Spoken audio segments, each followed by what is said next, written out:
Kagulat World, paglapag pa lang sa US, viral agad. Si Alexandra Ala muling gumalaw ang timeline matapos kumalat ang arrival clips niya. Calm, focused, at halatang locked in para sa susunod na tournament swing.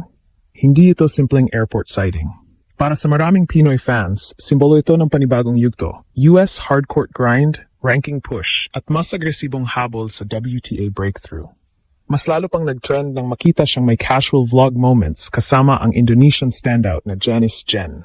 Doon muling nabuhay ang salitang sibling, play on siblings pero may C para sa Southeast Asia, na unang umingay sa Twitter nang mag-double sila at ipinakita ang solid chemistry.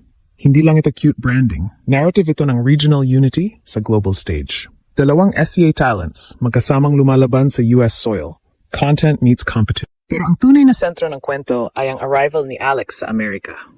Sa tennis world, US swing ang isa sa pinakamabigat na stretch ng season. Malalaking draws, mabilis na courts, at ranking-defining matches. Ang body language niya sa pagdating, composed, confident, at walang distraction.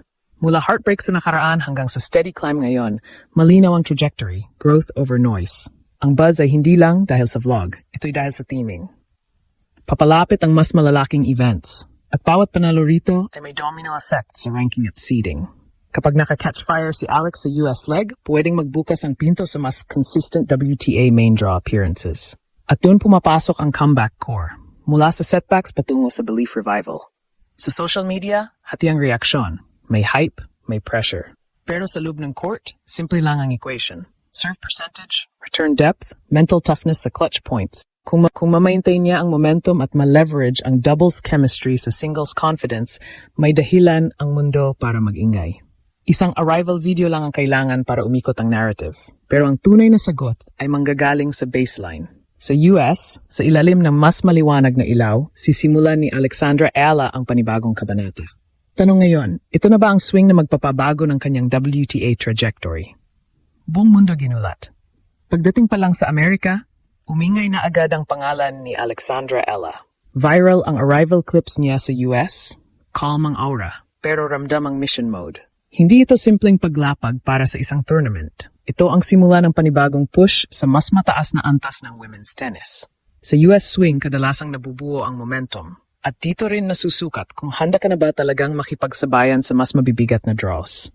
Kasabay ng pagdating niya, nag-trend muli ang salitang sibling.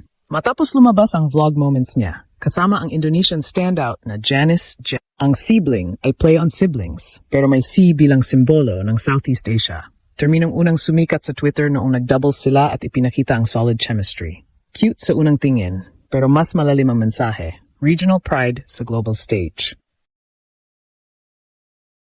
Dalawang SCA talents, magkasamang umaangat sa US soil.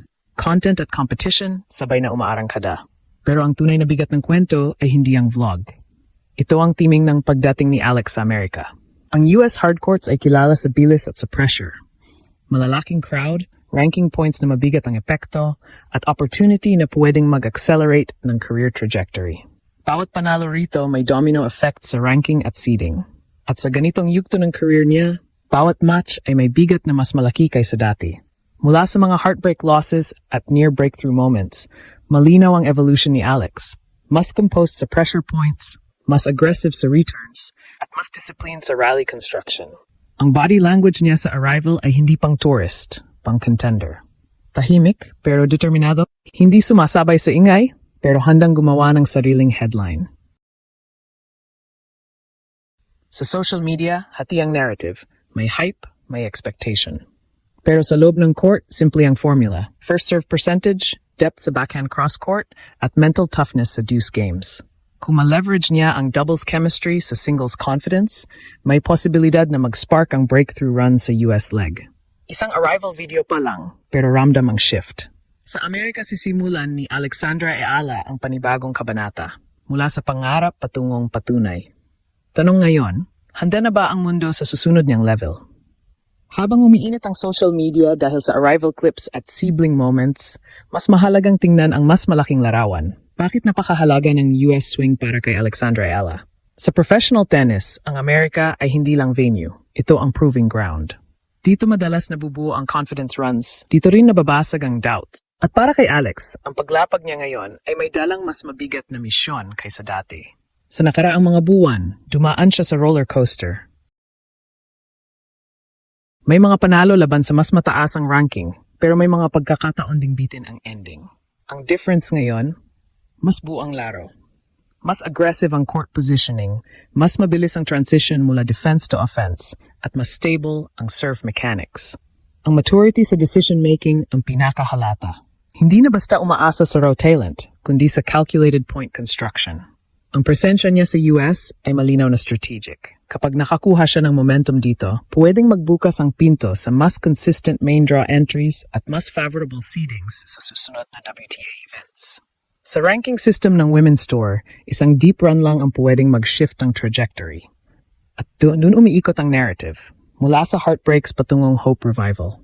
Samantala, ang sibling, buzz kasama si Janice Chen ay nagbibigay ng lighter energy sa build-up.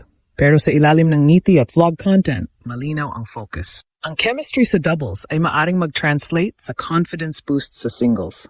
Mas relaxed ang katawan, mas fluid ang shot selection, at mas controlled ang emotions sa tight sets. Ang mundo ay mabilis mag-hype, pero mas mabilis ding magduda. Kaya ang tunay na sagot ay manggagaling sa baseline rallies, sa 30-all moments, sa tiebreak composure. Kung masustain ni Alex ang intensity at ma-manage ang pressure ng US crowd, posibleng ito ang swing na magtatakda ng bagong antas sa kanyang career. Hindi lang ito viral arrival. Ito ay declaration. Handa siyang itaas ang bandera sa mas malaking entablado. Mula sa Southeast Asia patungong Amerika, dala niya ang paniniwala ng isang bansa. Ngayon ang tanong, ito na ba ang run magpagpa-echo sa buong tennis world? Sa huli, ang viral arrival ni Alexandra Iala sa US ay higit pa sa social media moment. Hindi lang ito tungkol sa airport clips o sibling. Vibes kasama si Janice Chen, ito ay simbolo ng panibagong yugto. Isang panibagong pagkakataon para patunayan na ang laban ay hindi natatapos sa setbacks, kundi nagsisimula muli sa bawat bagong court. Ang Amerika ay proving ground. Dito sinusukat ang tibay ng loob, consistency ng laro, at kakayahang mag-adjust sa mas mataas na antas ng kompetisyon. Kung may isang bagay na malinaw, mas matured at mas battle-tested na si Alex ngayon. Hindi na siya basta racing prospect. Isa na siyang seryosong contender na marunong maghintay ng tamang sandali para umatake. Mula heartbreak patungong hope, mula pressure patungong belief. Ang bawat serve at bawat rally sa US swing na ito ay may dalang bigat ng isang bansa na muling naniniwala. Kung mag-click ang momentum, hindi lang ito personal breakthrough. Isa itong rallying cry para sa buong tennis nation. At kapag dumating ang run na hinihintay ng lahat, masasabi natin dito, nagsimula ang bagong kabanata ng legacy ni Alexandra Iala.